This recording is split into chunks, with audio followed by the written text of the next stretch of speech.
how's your Christmas vacation going? Yeah, I saw that you left this morning to go hang out with some of your friends. So that is really nice. Did you guys have fun today? You did? Oh, that's great. What did you guys do? You just walked around the neighborhood and went up to the park? Oh, that's so nice. Well, now that you're home, it's time to read the Polar Express.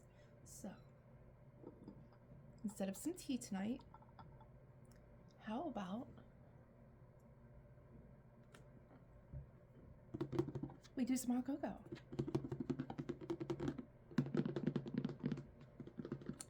Yeah, I love hot cocoa. I think it is very delicious too. So do you want it very chocolatey or just a little bit chocolatey?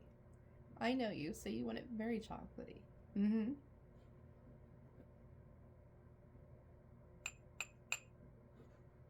I think one more, since this is a smaller cup, I think one more will do fine for us. Maybe half.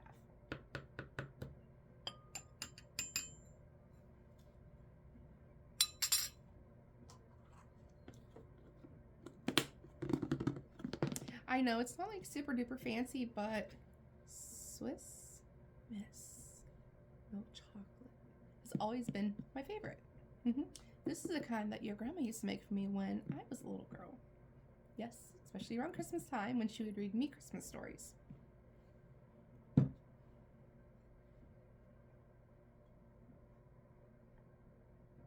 No, it's water this time. Christmas Eve, I'll be making the super duper super special milk, hot cocoa that's made with milk, the Swiss Miss, and then some bits and pieces of Sarah's chocolate to make it even better. You know, Mom loves Sarah's chocolate. Yes, it is most delicious chocolate ever. I agree. Oh, you hope Santa Claus brings you some? Oh, I guess we're gonna have to wait and see till Christmas morning, aren't we?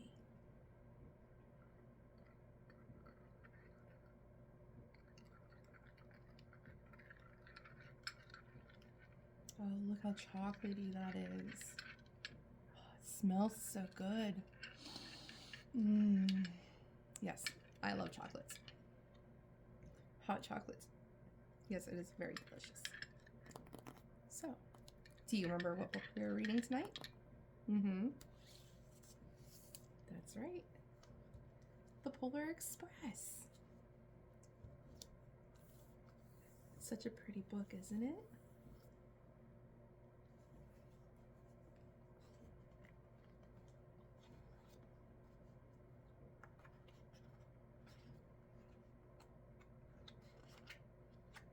The pages are very glossy, so they stick together a little bit. So I'm going to lay it down real quick. Actually, is that easier for you to read? Angled up a little bit? Like that? Okay. So, The Polar Express.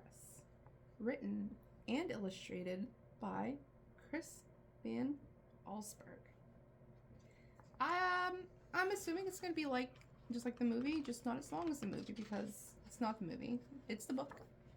So it's not going to take us an hour and a half to read. Yes, I know that's disappointing. I'm sorry.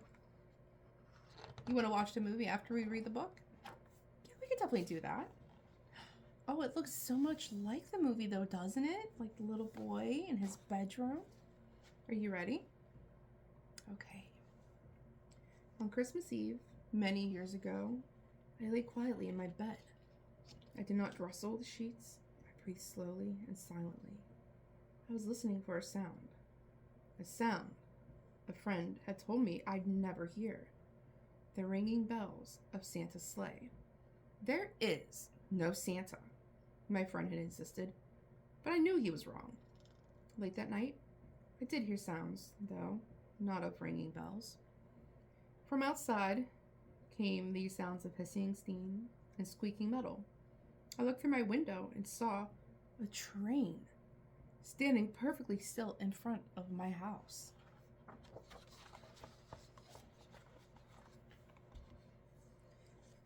It was wrapped in an apron of steam. Snowflakes fell lightly around it. A conductor stood at the open door of one of the cars. He took a large pocket watch from his vest, then looked up at my window. I put on my slippers and robe. I tiptoed downstairs and out the door. All aboard! The conductor cried out. I ran up to him. Well, he said, are you coming? Where? I asked. Why, to the North Pole, of course, was his answer. This is the Polar Express. I took his outstretched hand, and he pulled me aboard. The train was filled with other children, all in their pajamas and nightgowns. We sang Christmas carols and ate candies with nougat centers as white as snow. We drank hot cocoa as thick and rich as melted chocolate bars. Outside, the lights of towns and villages flickered in the distance as the Polar Express raced northward. Soon, there were no more lights to be seen. We traveled through cold, dark forests where lean wolves roamed and white-tailed rabbits hid from our train as it thundered through the quiet wilderness.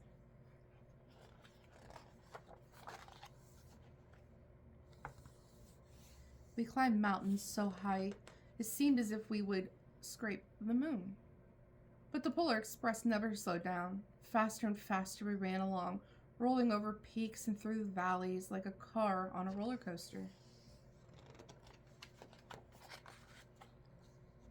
The mountains turned into hills, the hills to snow-covered plains. We crossed a barren desert of ice, the great polar ice cap. Lights appeared in the distance. They looked like the lights of a strange ocean liner, sailing on a frozen sea. There, said the conductor, is the North Pole. The North Pole. It was a huge city standing alone at the top of the world, filled with factories where every Christmas toy was made. At first, we saw no elves. They are gathering at the center of the city, the conductor told us. That is where Santa will give the first gift of Christmas. Who receives the first gift of Christmas? We all asked. The conductor answered, he will choose one of you. Look!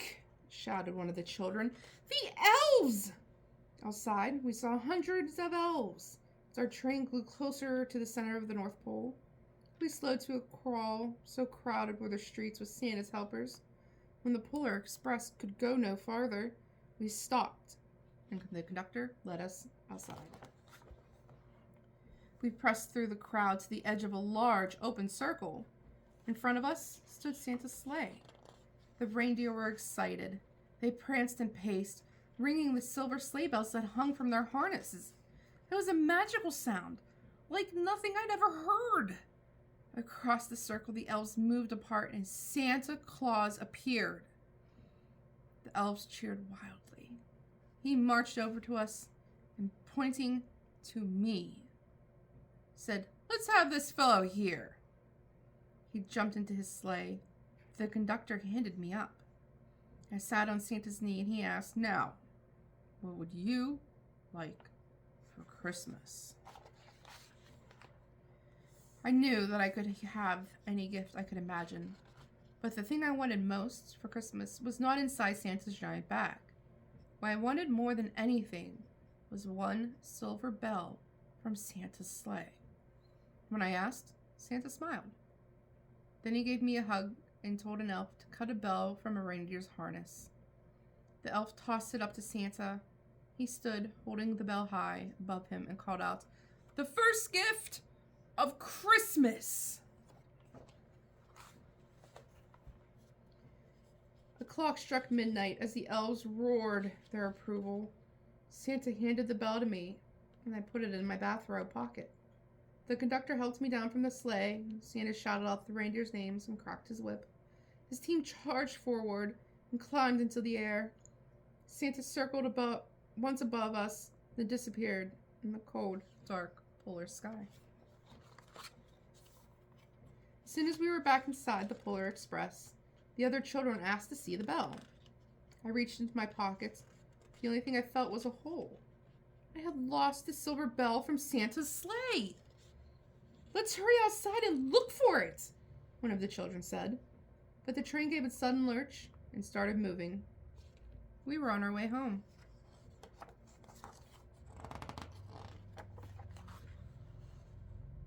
It broke my heart to lose the bell. When the train reached my house, I sadly left the other children. I stood in my doorway and waved goodbye. The conductor said something from the moving train, but I couldn't hear him. What? I yelled out. He cupped his hands around his mouth. Merry Christmas! He shouted. The Polar Express let out a loud blast from its whistle and sped away. On Christmas morning, my little sister Sarah and I opened our presents. When it looked as if everything had been unwrapped, Sarah found one last small box behind the tree. It had my name on it. Inside was a silver bell. There was a note. Found this on the seat of my sleigh. Fix that hole in your pocket. Signed, Mr. C. I shook the bell. It made the most beautiful sound my sister and I had ever heard. But my mother said, "Oh, that's too bad." "Yes," said my father. "It's broken." When I'd shaken the bell, my parents had not heard a sound. At one time, most of my friends could hear the bell, but as years passed, it fell silent for all of them. Even Sarah found one Christmas that she could no longer hear its sweet sound. Though I've grown old, the bell still rings for me as it does for all who truly believe.